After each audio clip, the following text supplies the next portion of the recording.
channel Science Think, and today I will tell you about writing a chemical formula. And friends, अगर आपने अभी तक मेरा channel subscribe नहीं किया है तो प्लीज मेरा चैनल सब्सक्राइब करें और हमारी वीडियोस को लाइक एंड शेयर जरूर करें। तो चलिए फ्रेंड्स, स्टार्ट करते हैं। Writing a chemical formula. तो दोस्तों, केमिकल फॉर्मूला लिखने के लिए हमें किसी भी कंपाउंड का सिर्फ 2 पॉइंट्स पता होने चाहिए। पहला पॉइंट,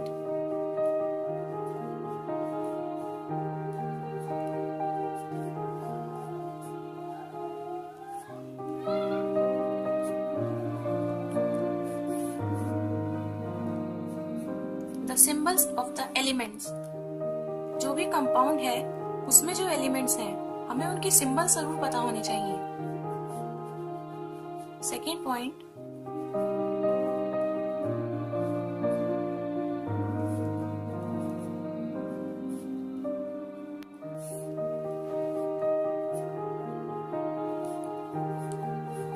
दूसरी चीज है कि हमें उनकी वैलेंसी पता होनी चाहिए। ठीक है फ्रेंड्स, तो सिंबल्स क्या होते हैं पहले मैं आपको वो बता देती हूँ। सिंबल्स, सपोज कीजिए हाइड्रोजन है, इसका सिंबल होता है H। ऐसे ही हीलियम का जो सिंबल होता है वो होता है He। अगर हम बात करें पोटेशियम की तो इसका सिंबल है K। तो फ्रेंड्स, ऐसे ही हमारे पास और बहुत सारे एलिमेंट्स होते हैं जिनके सिंबल्स हैं। और मैं आपको बता देती हूँ, आयरन का होता है Fe। ऐसे ही सल्फर का होता है S। ठीक है फ्रेंड्स, आपको ये तो समझ में आ ही गए होंगे कि इनके सिंबल्स कैसे लिखे जाते हैं। इसके बाद बात आती है इनकी वैलेंसीज की।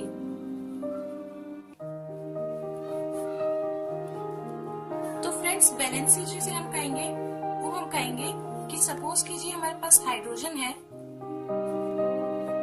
जिसका एटॉमिक नंबर आप जानते ही होंगे 1 होता है। इसका हम एटॉमिक नंबर यहाँ पर लिखेंगे नीचे और मास नंबर लिखेंगे ऊपर। तो अब हाइड्रोजन जो है वो हीलियम में कन्वर्ट होना चाहेगा। क्यों?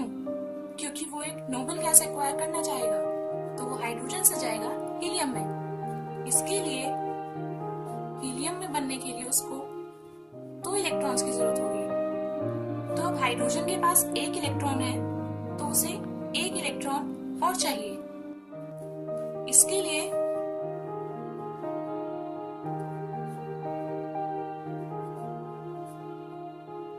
हाइड्रोजन अपने इलेक्ट्रॉन के साथ में दूसरे एटम का 1 इलेक्ट्रॉन लेगा, जिससे कि हाइड्रोजन के पास में टोटल 2 इलेक्ट्रॉन्स बन जाएंगे। तो दोस्तों, हम बात कर रहे थे वैलेंसी की। तो उससे हमें क्या पता चलता है कि क्योंकि हाइड्रोजन ने 1 इलेक्ट्रॉन लिया तो उसकी वैलेंसी हुई 1। इसकी वैलेंसी 1 होगी। कोई भी एटम कितने इलेक्ट्रॉन लेता है या देता है एक स्टेबल ऑक्टेट कंप्लीट करने के लिए, उसको हम कहेंगे उसकी वैलेंसी। फॉर एग्जाम्पल, अगर मैं एक और एग्जाम्पल ले लूं, जैसे कि सोडियम, इसका एटॉमिक नंबर होता है 11।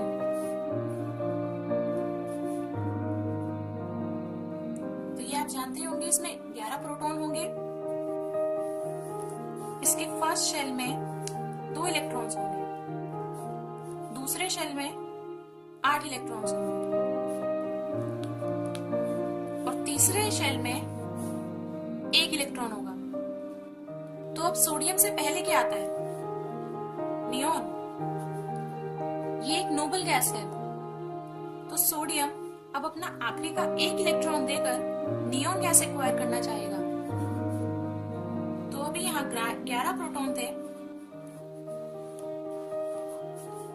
और 11 ही इलेक्ट्रॉन थे। दोनों बराबर थे। अब ये जब आखिरी का इलेक्ट्रॉन अपना दे देगा तो ये बनेगा सोडियम प्लस, क्योंकि इसने एक इलेक्ट्रॉन दिया। लेकिन अब क्या होगा, प्रोटॉन तो 11 ही रहेंगे लेकिन इलेक्ट्रॉन 10 हो जाएंगे। तो दोस्तों, जैसे आपने देखा यहाँ पर हाइड्रोजन ने एक इलेक्ट्रॉन लिया तभी भी उसकी वैलेंसी 1 थी, और सोडियम ने एक इलेक्ट्रॉन दिया तो भी उसकी वैलेंसी 1 ही थी। तो इससे हमें पता चलता है कि हमें वैलेंसी पता होनी चाहिए और दूसरा उसका सिंबल। अगर ये दो चीजें आपको पता है तो आप एक फॉर्मूला निकाल सकते हैं किसी भी कंपाउंड का।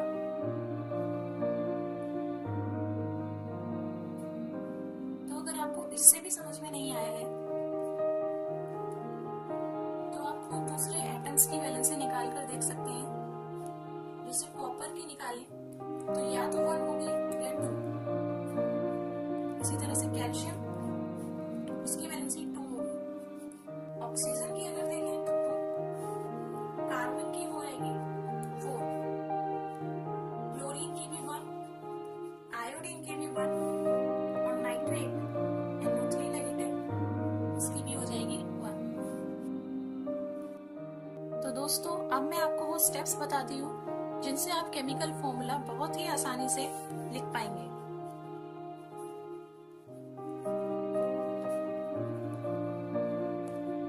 तो वो स्टेप्स हैं,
write the symbols of the elements side by side. Write their valencies on top as superscripts of their symbols.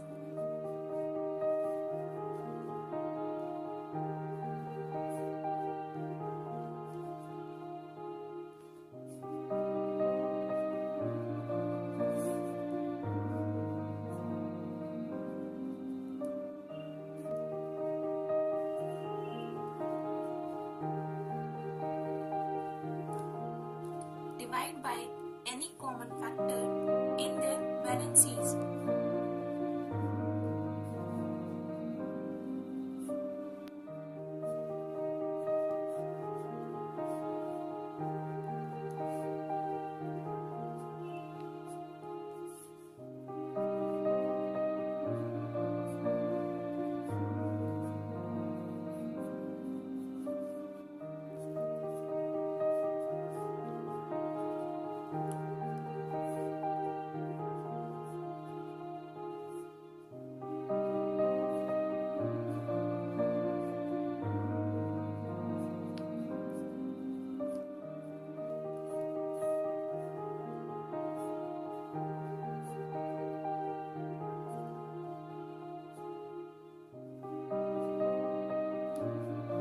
Interchange the numbers obtained and write them at the base as subscripts to get the formula. तो चलिए friends, अब मैं आपको बताती हूँ कि इन 3 points का, तो दोस्तों मैं बता रही थी कि इन 3 पॉइंट्स का असल में मतलब क्या है। तो सपोज कीजिए आपको बोला गया कि अमोनिया का फॉर्मूला निकालिए। तो क्वेश्चन अगर दिया गया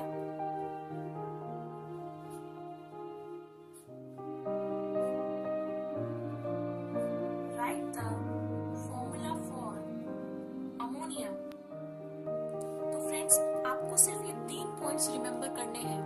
अगर आपको ये 3 पॉइंट्स पता है तो आप इस फॉर्मूले से इस अमोनिया का जो फॉर्मूला है वो निकाल सकते हैं बड़ी आसानी से।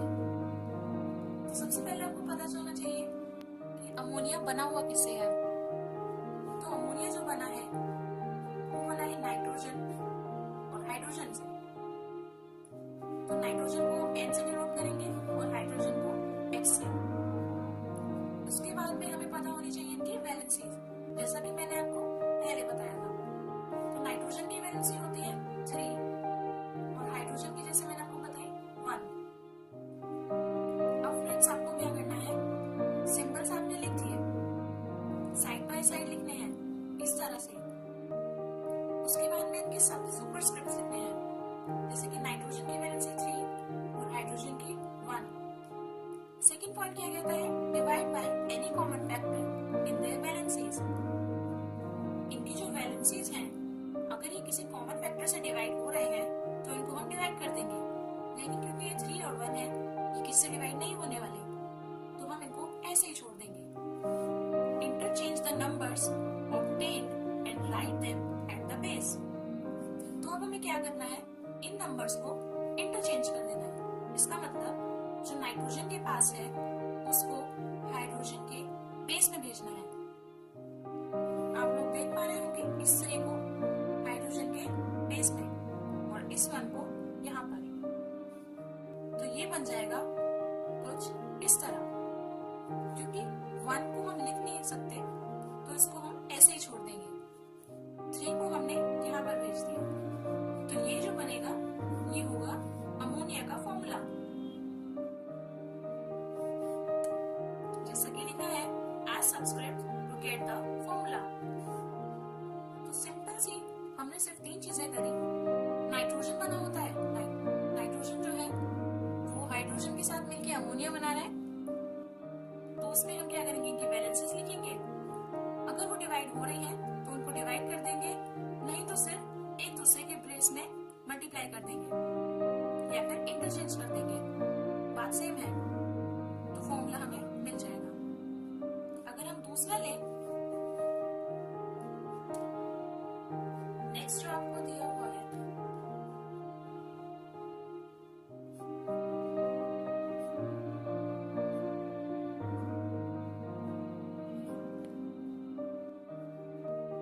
Formula for aluminium sulphate. तो नाम से ही पता चल रहा है एल्यूमिनियम और सल्फेट। तो एल्यूमिनियम का सिंबल होता है Al और सल्फेट होता है SO4। तो ये आपको याद करना पड़ेगा, सल्फेट होता है SO4। तो हमें सिंपल इन्हीं स्टेप्स को फॉलो करना है। दोनों सिंबल्स को साथ में लिखेंगे साइड बाय साइड।